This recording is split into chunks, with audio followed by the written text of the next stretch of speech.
Welcome back to Mile High Hoops. Today is going to be more of a discussion focused solely around LeBron's decision to join the Lakers and whether or not that was a good move.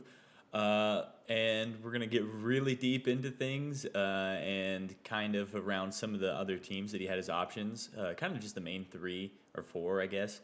But this took a lot of time, so if you could like and subscribe, that would be awesome. And we'll get right into it.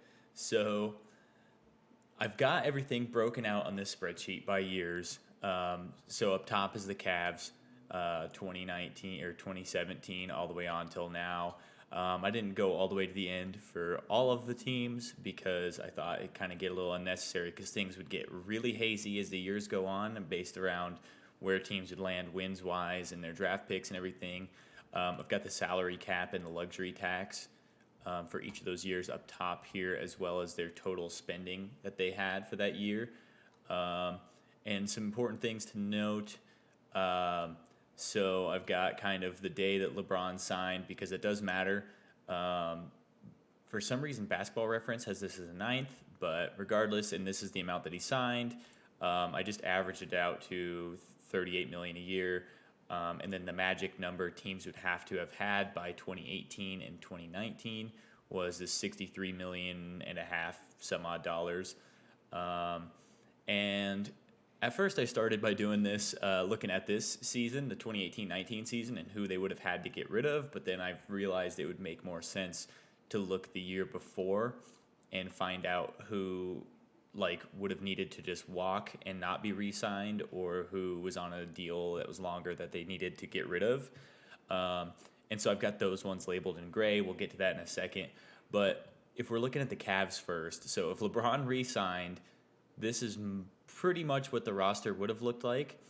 And this is what it ended up being that year. But they still would have been good with LeBron. I mean, they only won 20 some odd games maybe.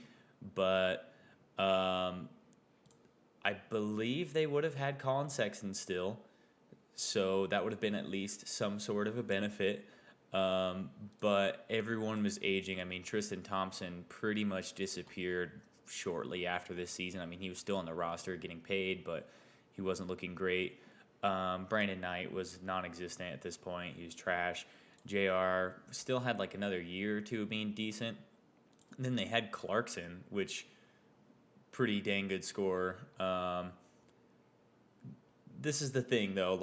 As this team progressed, to what it is now, which we can't really even focus on now with the Cavs because they were bad and they became a lot better over the years. But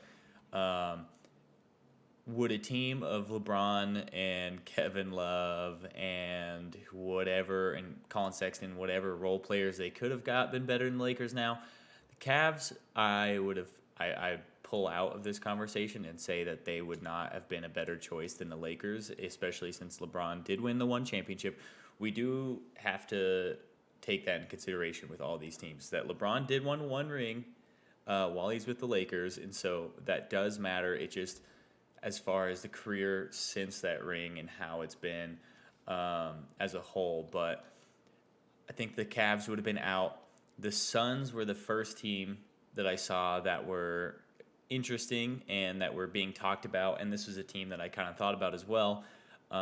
So this first offseason, so this is 2017-18 here, guys that would have had to just walk would have only been Greg Monroe and Brandon Knight. And so, which it looks like they did end up trading him to the Cavs, of course, but make that deal, save some money. Same with Greg Monroe.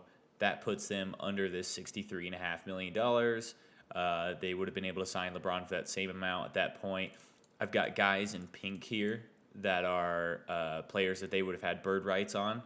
So then the Suns would have been able to go over the salary cap in order to re-sign these guys, which is important to note because also from this season they were bad enough that they did still have this draft pick for DeAndre Ayton. So they could have still gotten Ayton if they wanted him, or they could have moved in a different direction since they got LeBron. But the roster this next season would have been you'd probably get rid of some of these guys up top, but they would have had TJ Warren still. They would have still had Tyson Chandler. They would have had Ayton. Some of these other guys are kind of non-factors, but they would have still had Mikal Bridges around him, a 3-and-D wing. Devin Booker still, who can still get that big extension in the years following. Same with Bridges and Ayton, since they did have the bird rights, like I had said earlier. Kelly Oubre, they still had him around. Could have been another trade piece, but they did extend him the years after. But that would have been something that they would have thought differently about had he been on the roster. So the Suns would have still been able to get Chris Paul because they did trade Kelly Oubre, Ricky Rubio, and Ty Jerome, and Jordan Lake, and a 2020 first-round pick for Chris Paul. So they would have been able to have, by this season here, they would have had LeBron, Chris Paul, Devin Booker, DeAndre Ayton, Mikal Bridges, and then some of these other guys. This is where things get hazy, where like Dario Saric might not have been there. Jay Crowder wouldn't have been able to sign. Jalen Smith, they probably wouldn't have gotten this pick as high. Same with Cam Johnson, which I do believe Cam Johnson came from like a Nets pick or something interesting like that. Either way, the way I look at this is in the year 2020, 2021, which the Lakers weren't looking so good that year either. Last year. Actually, no, it was the year before. Yeah, would you have rather have been on that Lakers team with, like, LeBron, AD, and kind of all the, like, random role players they had, or would you have rather been on a team of Chris Paul, Devin Booker, DeAndre Ayton, Mikal Bridges, and LeBron? Followed by a bunch of random role players as well. To me, yeah, because, I mean, they've got Chris Paul re-signed, Devin Booker's long-term deal, DeAndre Ayton long-term deal, Mikal Bridges long-term deal. I think that's just a no-brainer at that point. Again, LeBron doesn't have a crystal ball or anything, but I would think that a roster like that would have been something that could have given LeBron's career a chance to have multiple championships after this season. And so I think that would have been a much more interesting and much better place for LeBron to end up. And then also it gives Chris Paul rings or chances at him. It still doesn't solve the fact that Chris Paul is a known playoff injury mastermind. But would you rather have Chris Paul, who's injury prone, or or Anthony Davis, who's injury prone, and also all these other guys? So I think Suns, much better spot for LeBron to end up. Different route here, 76ers. So the 76ers had kind of a lot of money on their books. So they would have had to get rid of Amir Johnson, Jared Bayless, Trevor Booker, Markelle Fultz, and Jared Henderson. I mean, this is kind of the guys that I just kind of picked for this to get under that $63.5 million mark. But had that been done, they still, if the deal would have been the same, would have gotten the pick for Tyrese Maxey later on if they had still traded that Markelle Fultz and whatever else to the Magic, because at the time it was a weird pick. Like the Sixers had the pick, they traded it to like the Thunder. The Thunder traded it to the Magic, and then the Magic traded it back to the Sixers for like ended up being like a Jonathan Simmons Markelle Fultz swap with this pick that ended up being Tyrese Maxey. So with that being said, I mean, these guys all bird rights again. Rashawn Holmes ended up, I think, leaving or getting traded to the Suns this next year. Yeah, he's right here. And so, I mean, they could have kept him, could have traded him still, but doesn't matter too much because the roster at this point would have been Ben Simmons, Joel Embiid, LeBron, Robert Covington, which, again, if I do believe or remember correctly, it was Robert Covington and like Ilyasova and a couple other random bums or something, maybe Dario Saric as well. Actually, that was the trade for Jimmy Butler. And so they would have been sitting pretty here. And then Tobias Harris, what was his trade again? So Tobias was traded for Wilson Chandler, Mike Muscala, and Landry Shamet plus picks. So the Sixers at this point could have been Joel, Jimmy Butler, Tobias Harris, JJ Redick, LeBron James, Ben Simmons, and whatever other role players they slot in there again. Jonathan Simmons could still be here from that Markelle Fultz trade, of course, and he had like a good year or two, and then he kind of fizzled out. But and then they would have been moving on to this point. I think Jimmy would have been more likely to stay, but you can't always guarantee that sort of thing. So it gets kind of hazy here, but like Tobias, Joel, Ben Simmons, LeBron, I don't know if they would have gotten Matisse at this point. And then moving on to this next season, like getting guys like Seth Curry on their mid-level exception, drafting Tyrese Maxey. I mean, they would have been loaded at this point. And then they still could have, if they really felt like it, traded Ben Simmons for James Harden at that point. So it could have been James Harden, Tobias Harris, Joel Embiid, LeBron, and Tyrese Maxey. Again, and you got to think, would you rather have that as LeBron or AD and a bunch of players that wouldn't make rotations on other teams? Again, I think this is a much better situation for LeBron, and he might have even won a ring sooner than he did in LA, and probably, or I don't want to say probably, maybe more than that. And then down to the Rockets, which was another team that was talked about this time. They would have had to move a lot of salary, like Ryan Anderson, Eric Gordon, PJ Tucker, Trevor Ariza, Nene, Tariq Black, and then Joe Johnson, which a lot of these guys were expiring. And the only notable guy with bird rights was Clint Capella. And so could have been, again, a roster of James Harden, Chris Paul, Clint Capella, and LeBron. And then they'd have to really, really, really try hard to fill in role players there. But still, that's 4 really solid players moving on through these years. They would have probably not had to get Russell Westbrook in a trade for Chris Paul. They would have still had all those draft picks that they sent away to the Thunder for Russell Westbrook to do things later down the road. And there's a lot more options there as far as like what they would want to do. They still could have moved Clint Capella for Robert Covington, and who else did they get in that deal? Regardless, it was pretty much just Robert Covington that mattered in that trade. And so they would have been set up a lot better, and the Rockets wouldn't have had this downward spiral of being completely trash. But again, Chris Paul, James Harden, yeah, you get the deal. Like, it would have all been a lot better roster than the Lakers have now, and could have very well been a championship. Especially, I think a big thing to mention here is in these years after Kevin Durant left the Warriors sucked. So it's pretty much like the Heat and the Raptors these years, and who else am I missing here? The Bucks, of course. Like, those were kind of like the teams that they would have had to match up against. And I think any of these rosters that we kind of talked about here would have been very capable of playing a 7-game series against those teams and potentially winning. But that all brings us to the Lakers' current situation. So this is their roster now. And let's just put it this way. I mean, Patrick Beverley's like 34. Anthony Davis can't stay on the court. His back is always hurt. We all know about Russell Westbrook. Again, I've started to actually defend him as of recently, but he just doesn't fit. Juan T barely even played for the Warriors. Damian Jones barely played for the Warriors.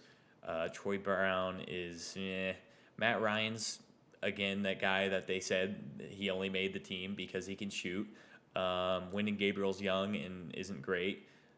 The rest of these guys are kind of like two-way guys, and then Thomas Bryant and Dennis Schroeder both had thumb surgeries recently. Lonnie Walker, they signed him with a mid-level, and he's been decent for them. And Austin Reeves is okay. He's not going to be changing the team in a big way. And Kendrick Nunn is finally healthy and is looking mediocre to okay. But this team hasn't even won a game yet. this season. And I think that's important to notice because uh, this right here. So this is the trade for Anthony Davis. And imagine this roster, but instead of Anthony Davis, you've got these three guys. And then also all of these picks. And then 2019 draft pick, which ended up being DeAndre Hunter. But let's also double check the guys that were available that year after DeAndre Hunter that they could have got. Like the next guy was Darius Garland. And then there's also like Rui Hachimura, who's been okay, but he's still another big defender that can shoot mid-rangers and threes. Cam Reddish was there. Tyler Hero. And a bunch of like mediocre players, but I mean they had a lot of options at that pick, and then they still would have had all of these other first round picks to make moves later, especially if they wanted to get rid of Lonzo Ball, who's been super injury prone as well, and so the amount of options they would have had was amazing, and then so Josh Hart also super like versatile defending point guard or guard that can get a lot of rebounds for you. He would have been like their hustle guy, would have been great on this team still. And then this trade blew my mind when it happened, just because it didn't make a single bit of sense to me.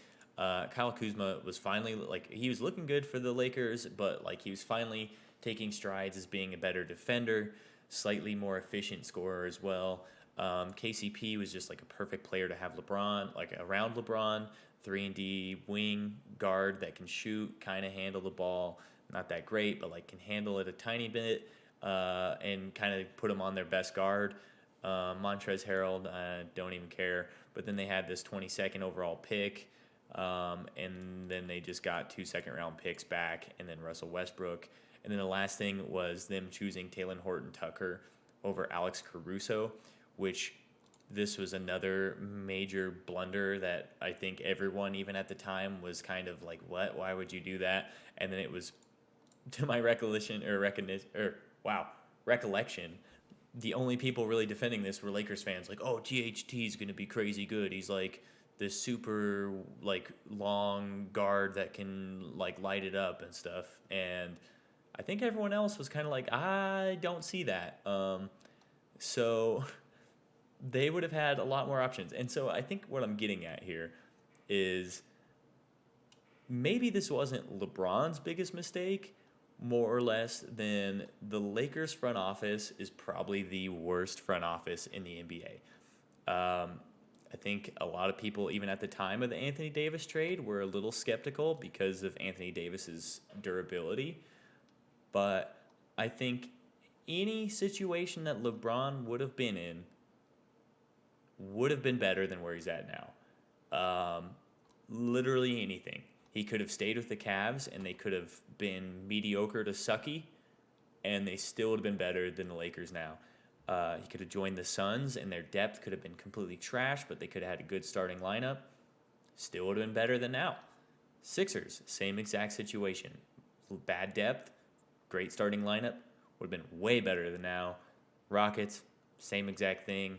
Lakers, they could have had depth, they could have had a good starting lineup, and they threw it away for Anthony Davis and Russell Westbrook. Yeah, I mean, 2020 or 20, wow. Hindsight is 2020, and it's pretty easy to see these things now. But even at the time, there's a lot of talk about other teams that LeBron could have went to, and it seemed like he was just dead set on LA, and LA could have been perfect if they didn't get rid of all of this. So let me know down in the comments what you'd like to see next. This was a topic that I've kind of wanted to be talking about for a while. It had me thinking, especially based on kind of after like the roster was set for the Lakers this year, like that I was kind of starting to feel bad for LeBron, even though I was always kind of like a little bit of a LeBron hater, because the Lakers front office has been so terrible that they are throwing away the last couple years of his career. Yeah, but again, like, subscribe, and I will see you all in the next one.